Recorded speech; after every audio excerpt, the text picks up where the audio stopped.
Well, I did actually, on the first record I was pretty honest, but I tried to be less honest on this record, but I think this record is more open and less kind of masked by phrases and stuff like that than ever.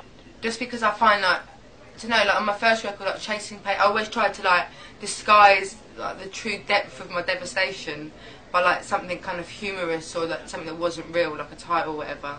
And on this one, I think some of the songs on here are the most articulate I've ever written. Not that I'm that experienced, I'm only on my second record, but I think Someone Like You is one of the most articulate songs I've ever heard in general, let alone one of mine. And so that was quite a breath of fresh air for me. It's just a bitter breakup record, and towards the end, I'm a bit more like, well, shit happens. I met Rick Rubin. I collaborated a lot more on this record than I ever have, just because I'm quite throwaway with my own material, so I find I'm like more forgiving of myself if I'm working with other people. I met Rick Rubin at Saturday Night Live, which was just still is the most like memorable, poignant day of my life. So that show like broke me here, and then met Rick there as well, which was just very bizarre, but in a good way. It was mutual that we ended up working together. It's not like I was like, hey Rick, do you want to produce my next record? You don't do that to Rick Rubin. But he also didn't say like, would you like me to produce your record? It just sort of happened. It was incredible. I've been aware of Rick Rubin forever. Like Californication defined me when I was a very angsty teenager. Like Rolling in the Deep, the phrase Rolling in the Deep is sort of my adaptation of a kind of slang slur phrase in the UK called roll deep, which means to have always have someone that has your back, and you're never on your own. If you're ever in trouble, you've always got someone who's going to come in and help you fight it, or whatever like that. And that's how I felt in a relationship with records about, but especially Rolling in the Deep. That's how I felt. I thought that's what I was always going to have, and it ended up not being the case. I think I might make a hip hop record.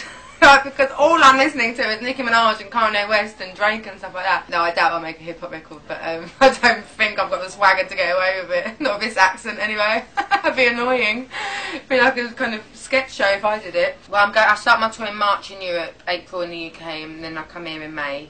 I mean, it's not going to be anything like stage-wise spectacular. It's not going to be like the Monster Ball or anything. I'm just going to sing the songs. I like to try and make people feel like they're not at a gig.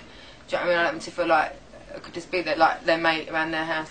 Yeah, definitely probably doing a few covers on the tour. I'm going to probably do a David Gray one, This Year's Love. I love that song. Might do that Natural Woman cover I did today. I love singing it. Like I know I don't change it at all. And I said earlier, like I think it's really important that when you do a cover, you either make it better than the original, or you just make it a completely different song.